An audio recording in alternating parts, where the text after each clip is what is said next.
the legend of Batman has become so pervasive that people of other countries have even taken up the mantle. In fact, way back in the 1950s, DC Comics came up with their own story introducing several additional Batmen of all nations. This concept was picked up again within the last couple decades from writer Grant Morrison and artist J.H. Williams in Batman 667, featuring the Club of Heroes spinning out of the Batmen of all nations. Grant Morrison even took that idea farther with the release of Batman Incorporated, showing Batman operating a team of Batmen. Unfortunately, that series has now come and gone, but over the past couple of years, DC has really done an excellent job picking up on some of those plot threads that Grant Morrison left behind. Thankfully, DC Comics has released a brand new Batman Incorporated #1 out today. And what we're going to go ahead and do is give an in-depth review and find out what some of the links between this new Batman Incorporated series and the old Club of Heroes series, spinning all the way back to the 1950s. My name is Ariko Braddock, and today, let's go ahead and review Batman Incorporated #1. If you're new to the channel, why not considering hitting that subscribe button and supporting our content? Also, make sure to go ahead and click that like button as well if you enjoyed our video. And now, let me introduce the excellent creative team behind DC's Batman Incorporated #1. This series is written by Ed Brisson, and the cover and interiors were drawn by John Timms.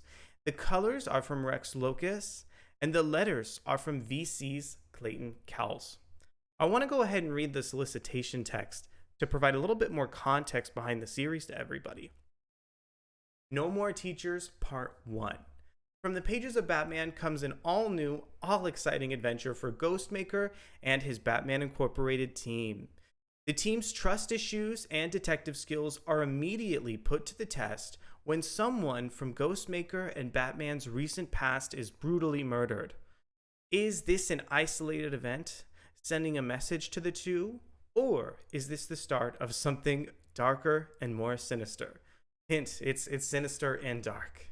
The all-star creative team of Ed Brisson and John Timms chart a new future for Batman Incorporated in this exciting new ongoing series loaded with adventure, excitement, and amazing new members and villains. So let's go ahead and show off the preview. This preview from the series is coming directly from DC Comics. DC distributed a preview of the series in advance, so kind of new readers and comic shops could get a look at, this interesting new series before it shipped. But today it's finally here. As you can see just right off the bat, this Batman Incorporated team has a really interesting roster of characters. The first thing I wanted to do was touch on some of the characters who were introduced in James Tynion's Batman run with artist Jorge Jimenez that are so interesting now that they've been utilized in this kind of almost traditional Batman Incorporated team. So the two people I'm talking about are Ghostmaker, who's right here in the forefront and also happens to be a leader of the team. Ghostmaker is somebody that Bruce Wayne knew and trained with when he was younger, who has now come back to Gotham City. This is a relatively new character created by DC Comics, and great to see him as the mantle or the head of this new Batman Incorporated team. Over to the right of Ghostmaker, we have Clown Hunter. Clown Hunter was also introduced in that same run from James Tynion, but that Clown Hunter character has a much different background than Ghostmaker. Clown Hunter is a younger gentleman who has a tendency to flirt with very kind of violent overtones. The reason why he's called Clown Hunter is because he would repeatedly attack Joker's henchmen, which caused so much chaos. Definitely encourage you guys to go ahead and check out that Batman run for a little bit more context. But essentially what you need to know is we have these kind of two cast members alongside the new iterations of the Batman of all nations or the Club of Heroes concept that we were talking about earlier. Also, one of the characters in this series that's really important to me from the Knight and Squire series, which was written by Paul Cornell, is this character of Knight here. Really, really great to see kind of Knight take on the role, even though it's under really sad circumstances. The reason why I'm giving you all this context is because I really wanted to tell you that this team is a fascinating blend of recent Batman continuity across several different DC comics. So it's not just a random hodgepodge of, Batman characters, but this really does feel like a more focused and interesting direction for the team. Elsewhere, I really like the art. Artist John Timms, I've really found to be an exceptional artist. He definitely, Timms does have a more exaggerated style. You can see here, this particular page is showing Tommy Tvane running away and just kind of like covered and soaked in so much blood. That tone continues kind of throughout Batman Incorporated. And I do think the title does a good job kind of balancing out the tone with some humor. There's a lot of great lines from Ghostmaker throughout this issue. And I just kind of love how gritty Tim's art can be. Timms was previously the artist on Harley Quinn, and I liked his art, but I was always wondering what it would look like in a more darker context. And this series really shows off how much versatility Timms has as an artist. We see Timms going from a very kind of like violent, traditional, gritty take, moving from a more streamlined, like superhero look in these next couple of pages featuring Knight and Black Mist. So just the shocking level of versatility in the way that Timms is able to go from superhero stories to detective stories to violent, gritty street battling is a really refreshing way to see Tim's style. And I'm really starting to appreciate how much Timms is coming, into his own as an artist. Elsewhere, I really think Ed Brisson is doing a phenomenal job writing this series. As I stated before, Ghostmaker, I think kind of steals the show in this issue with his like overconfident personality. And the way that, the other members of Batman Incorporated sort of question his authority in the issue is a really kind of interesting way to blend the team together.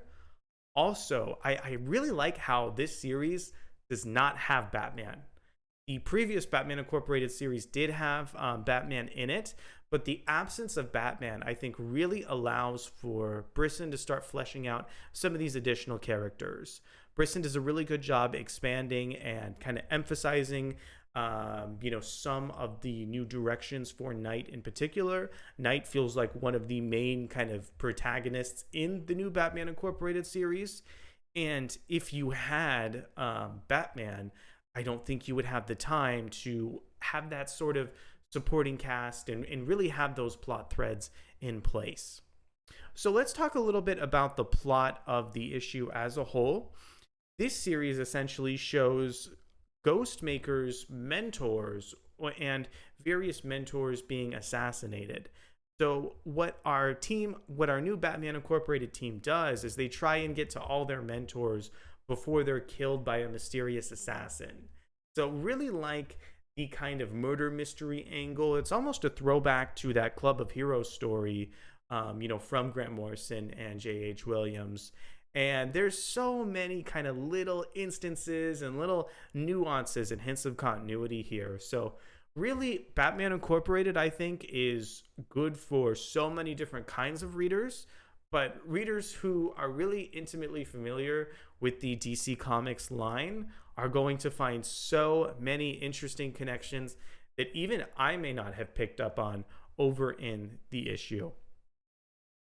So overall, we have a brand new direction for Batman Incorporated. I'm a really big fan of all kind of like the directions of this series.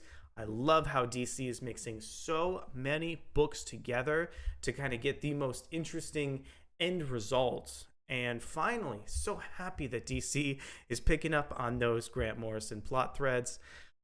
Just because there's kind of razor sharp plotting here, there still needs to be a really strong script.